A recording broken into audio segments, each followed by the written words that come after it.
Kailan po yung susunod na pagdinig ng Blue Ribbon Committee?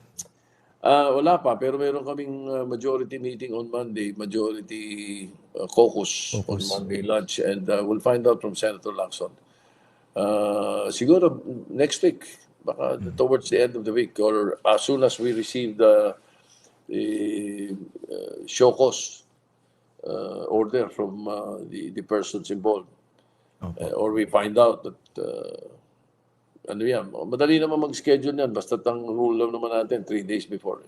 Opo. Kasi ganito po, no? Medyo pa-wind down na po yung ginagawa ng ICI, hindi po ba? So nakatutok yung mga tao sa ombudsman. Hindi naman pwedeng araw-araw nag-update ang ombudsman, di ba? Kung nagkakaroon po ng vacuum eh.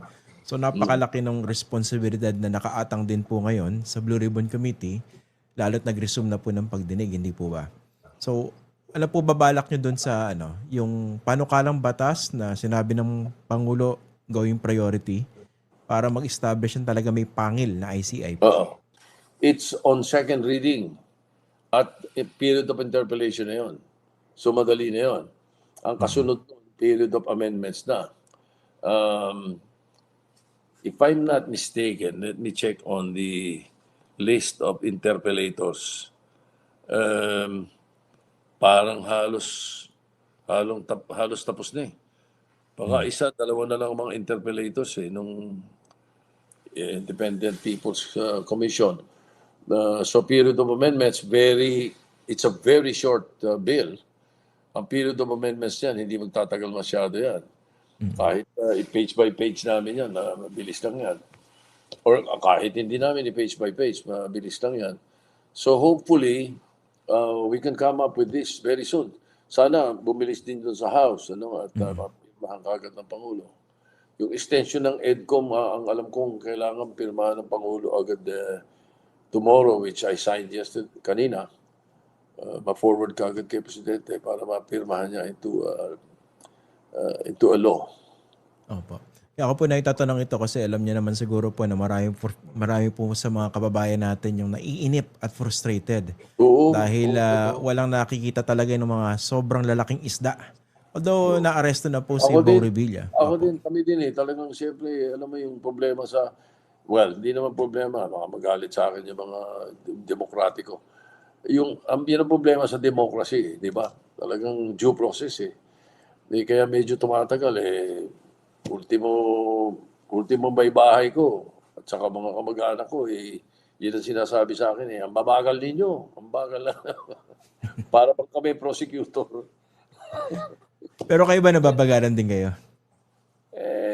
Medyo. Kaya lang, naintindihan ko sila. Kasi napakahirap mag-file ka ng kaso na bukas makalawa dismissed.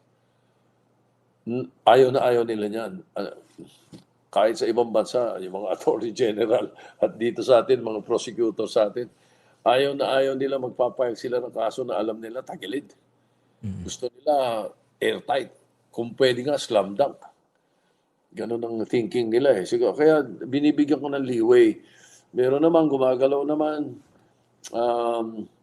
Kaya lang siguro, tigilan muna natin yung pagsabi ng mga deadline. Lalong naisip nagbigay tayo ng deadline, hindi natin na-commit. Di ba? Mawawala ng gana. Pero kasi pinaputok po ito ng Pangulo sa kanyang huling SONA. So July po iyan. No? Between then and now, satisfied ba kayo dun sa naging takbo na po ng proseso dun sa mga nakakasuhan at saka doon po sa mga nakakulong ngayon, dun sa bilang? To a certain extent, ako naman okay naman sa akin yung gumalaw, But to a certain extent, parang nakukulangan ako, ikinalulungkot ko. Parang sana mas naging mabilis pa.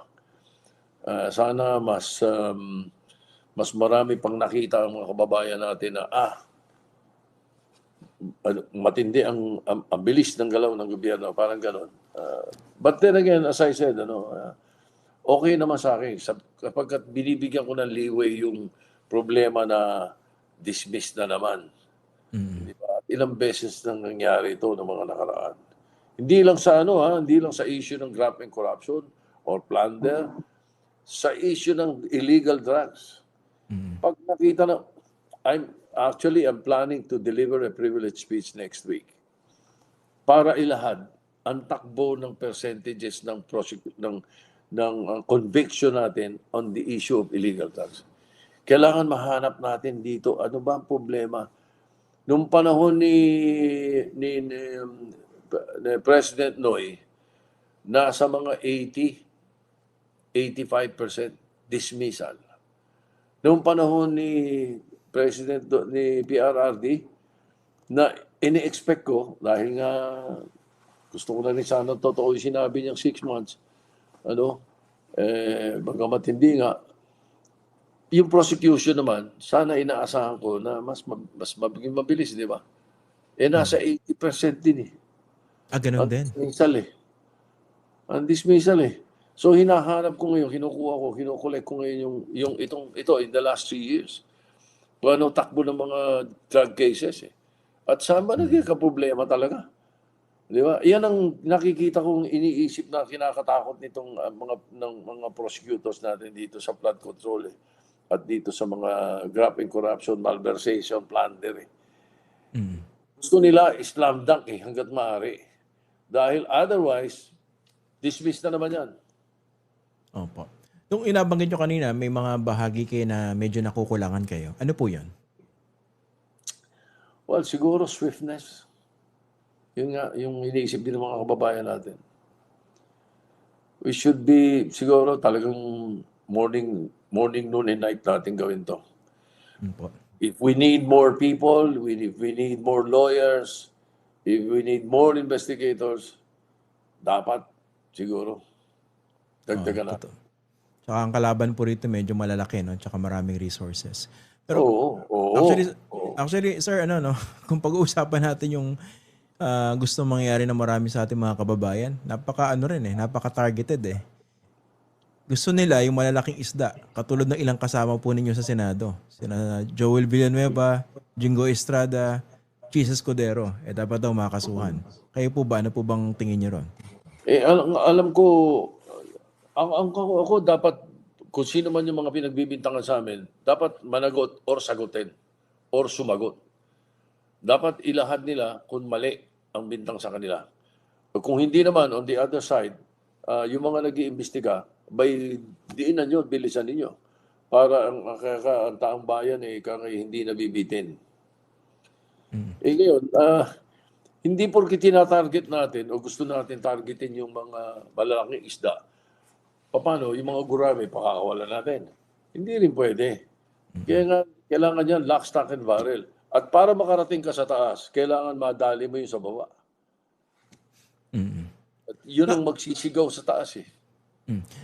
Ano nga po pala yung patakaran dito? No? Nadidinig ko rin yung mga nagtatanong dito. No? Kung sakaling makasuhan yung ilan sa mga incumbent senators ngayon, tapos ipa-aresto because non-bailable yung magiging kaso, ano po yung magkakaroon po sila ng protection from the Senate? Hindi pwede. Siguro, ang ibig sabihin namin nung hindi pwedeng aresto sa Senado, kung nagsesesyon kami, may darating doon, may dalang warrant to pares, hindi pwede yun. Di ba? Hindi papayagan ng Senado yun. Ngayon, wala namang sesyon, aarestuhin nila. Wala kami magagawa ron kung ang ia-arestong kaso ay more than 6 years imprisonment. Which is the case kung sakasakali. Na hindi pwedeng arestuhin ang isang legislator kung ang kaso na pang-aaresto mo sa kanya ay punishable by 6 years and below. Yun ang nasa konstitusyon.